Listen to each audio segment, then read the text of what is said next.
This is the Thom Hartmann Program.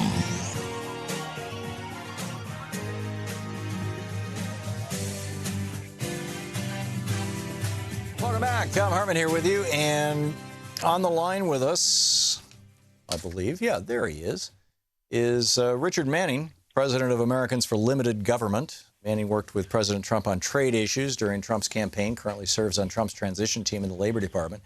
The website for Americans for Limited Government is getliberty.org. And you can tweet Richard Manning at LimitGovT or rmanning957. Richard, welcome to the program. Thanks for having me, Tom.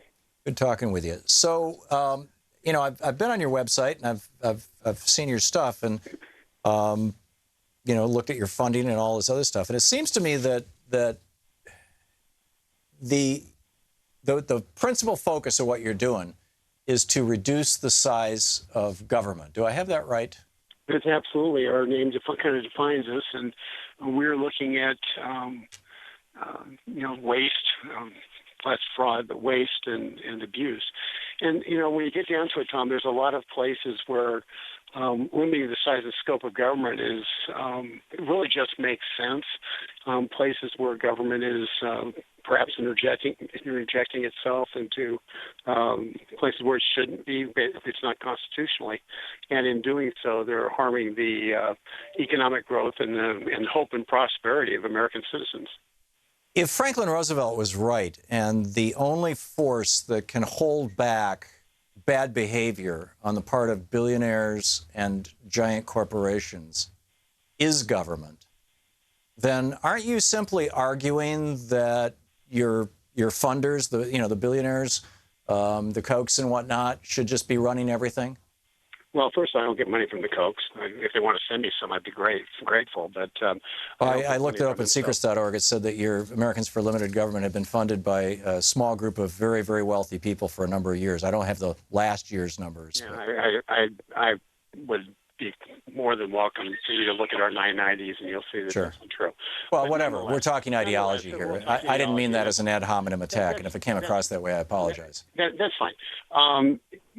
Actually, we spent a lot of time talking about corporate cronyism, and while FDR may have been correct in his overall tone, in some respects, what we have today is a system where the wealthy can work with government, work within government, work to manipulate government to create the outcomes that they want against their competitors. And so what we really end up with out of this system is the administrative state is working hand in glove with those who have the power and wealth to be able to manipulate it to the detriment of the rest of us.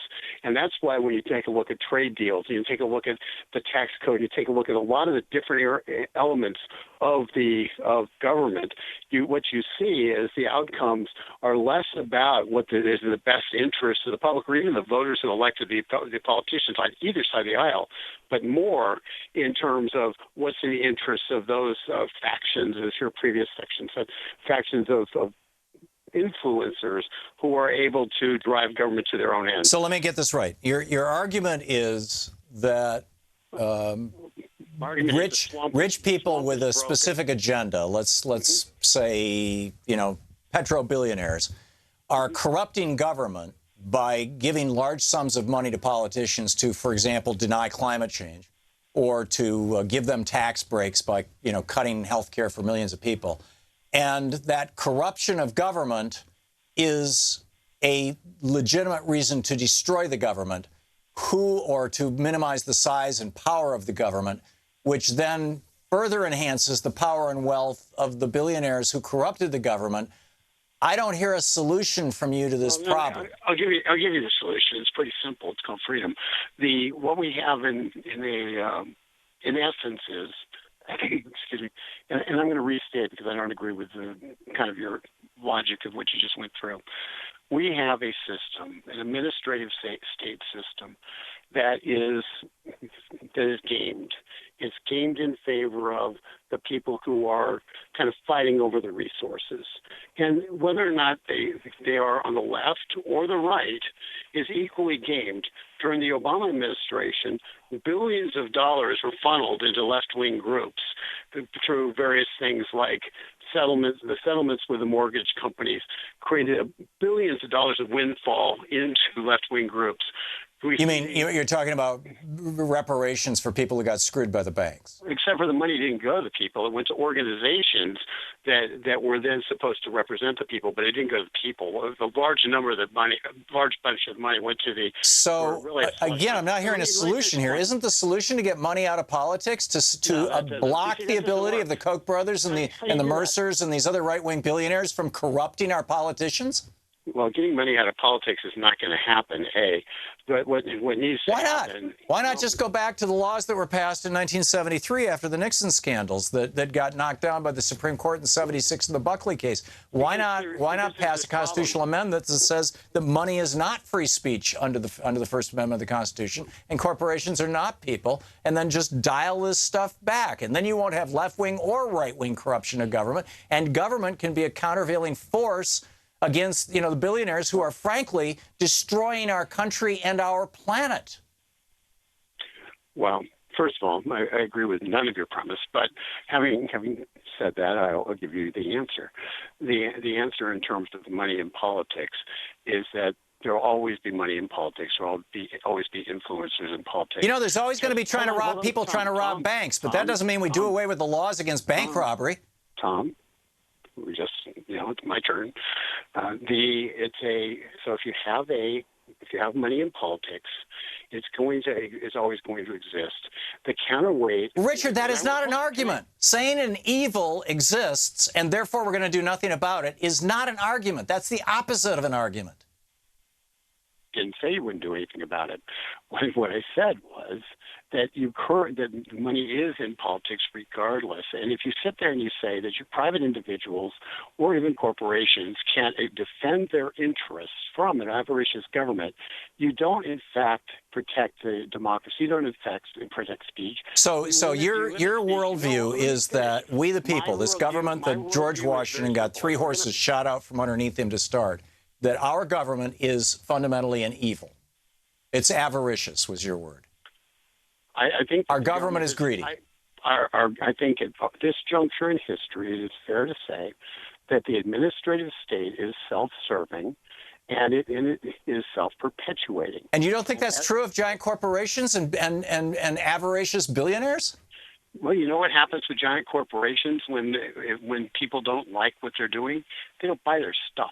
No, what happens is those companies buy up all the medium and small-sized companies so people have no choice. So Walmart moves into a rural town, and on average, 110 companies, mostly retail businesses, go out of business. That's what happens. So the answer that you're looking for, I'm not going to give you the answer you're looking for.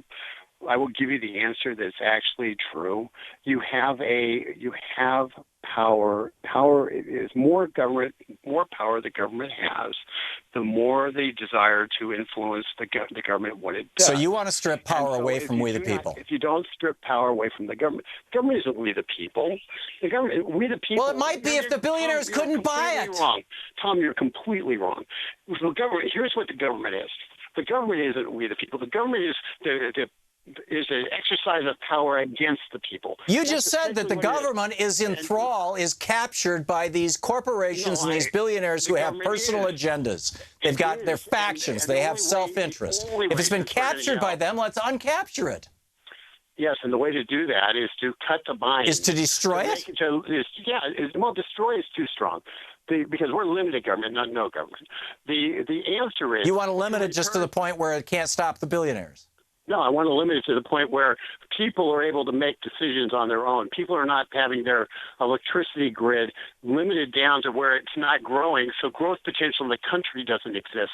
That's the kind of things I want to do. I want to make it so if a president sits there and wants to do regulatory reform without having any kind of congressional input, they're limited in what they can do. They can't just take a pen and a phone and undo most of the But at the end of the day, Richard, I hear your arguments, and you've heard mine, and we both think that the other is spouting nonsense. Actually, I don't think you're spouting nonsense. But shouldn't we, the people, have some influence? I mean, Gillens and Page did this study out of Columbia University 3 years ago, where they found that if you're in the top 1% of Americans economically, what you want passed legislatively is in the probability of it happening runs from 60 to 80%. If you're in the top 10% of the United States economically, the probability of what you want passed legislatively is well over 50%. If you're in the bottom 90%, the probability of something being passed through Congress that meets your desires, and this is a fairly exhaustive study, is equivalent to random noise. The bottom 90% of America is not represented because the billionaire class, the people that you're defending here, and these giant corporations have completely crowded us out of government since the Supreme Court ruled that money is equivalent to free speech. Why not just blow that up? Why not pass a constitutional amendment that says, no, money is not free speech? From the George Washington administration until 1976 with the Buckley case, giving money to politicians was considered a behavior that could be regulated, and it was aggressively regulated, particularly after the Nixon scandals. The Supreme Court blew that up. A bunch of right-wingers on the Supreme Court dancing to the tune. You had Alito and Scalia hanging out with, Thomas and Scalia hanging out with the Koch brothers at their retreats, and then going back and making these kind of decisions. Why not just get the money out of politics? Limit individual contributions to $2,700. Limit campaigns to 3 months like they do in the UK. I mean, there's 100 different ways to get money out of politics.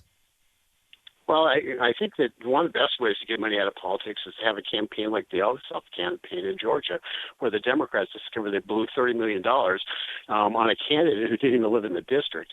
That's one great way to get money out of politics, is when the people are giving the money discover they're being ripped off by the consultants. Oh, come on, Richard. That's the most cynical thing I've ever heard. No, it's going down the line you're going down, and since you started the pathway, we're going to go down that pathway. Here's what we have in terms of money in politics, and it's really very simple. You have corporations, in order to defend themselves, because you have a government that is so powerful they can choose winners and losers. They have to participate in order to defend themselves. I am not going to apologize for that. What I am going to say is we need to rip that power away from those administrative states, so businesses don't have to defend themselves, so we can empty cases. The poor businesses. I get it.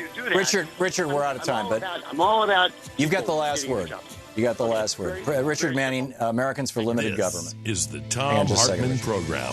GetLiberty.org is the website. You can check it out. You can tweet him at rmanning957 or at LimitGovT. We'll be back.